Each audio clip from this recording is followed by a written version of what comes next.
सभी छात्रों को मेरा नमस्कार।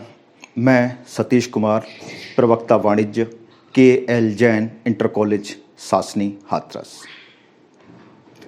छात्रों, आज हम 12th कॉमर्स का एक विषय है अधिकोषण तत्व, जिसे हम बैंकिंग कहते हैं। इसका एक पाठ है जिसका नाम है संयुक्त स्कंध बैंक, अर्थात व्यापारिक बैंक, कॉमर्शियल बैंक या मिश्रित पूंजी बैंक भी इसके दूसरे नाम हैं।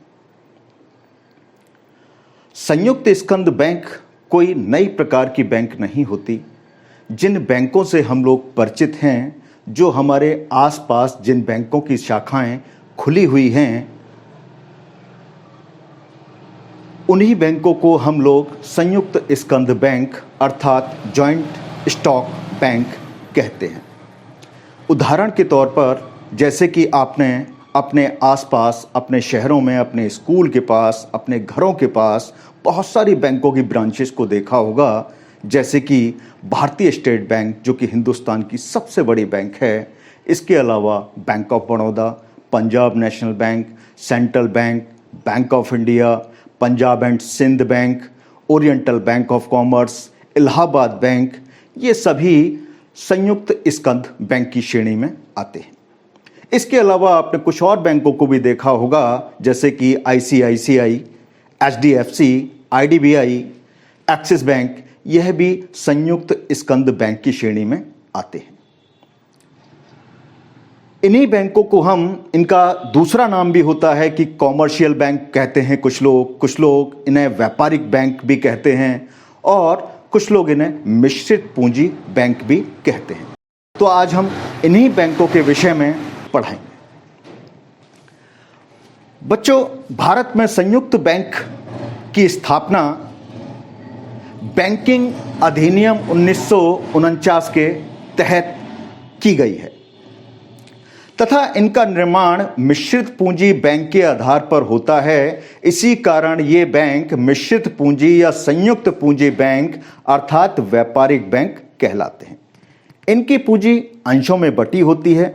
इन बैंकों की स्थापना का उद्देश्य व्यापारिक बैंकों के कार्यों को करते हुए लाभ अर्जित करना होता है। ये जो संयुक्त स्कंध का अर्थ है, सबसे पहले हम इसकी बात करते हैं। देखिए, संयुक्त स्कंध, संयुक्त जैसा कि जॉइंट शब्द का इस्तेमाल किया गया है, वो इसलिए किया गया है क्योंकि बैंकें जब स्थापित होती हैं तो उनके लिए बहुत बड़ी मात्रा में पूंजी की आवश्यकता होती है।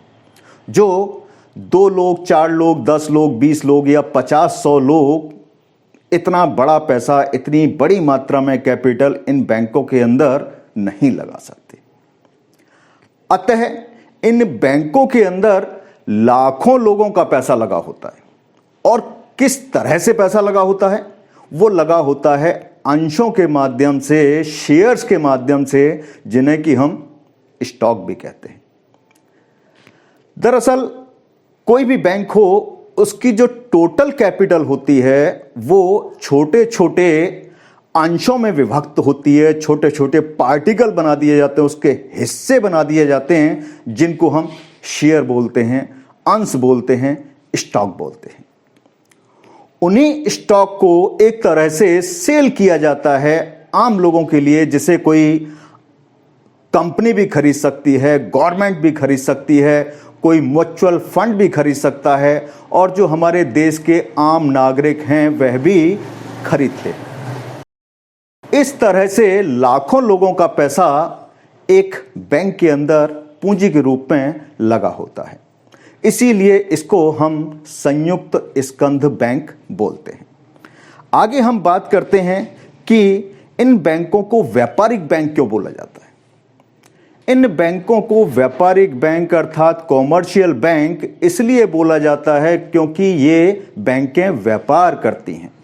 व्यापार का अर्थ होता है किसी वस्तु को सस्ते में खरीदना और मुनाफे में बेचना। अब बात आती है कि बैंक आखिर किस तरह का व्यवसाय करती हैं, क्या खरीदती हैं और क्या बेचती हैं। तो छात्रों, बैंकें रुपया खरीदती हैं और रुपए को ही बेचती हैं। किस आधार पर?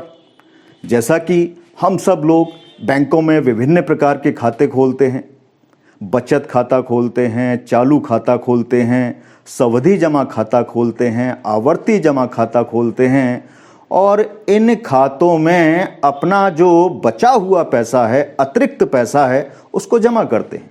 क्यों? ताकि बैंक हमें उस पैसे पर, उस जमा पर ब्याज दिया करती है, इंटरेस्ट दिया करती है।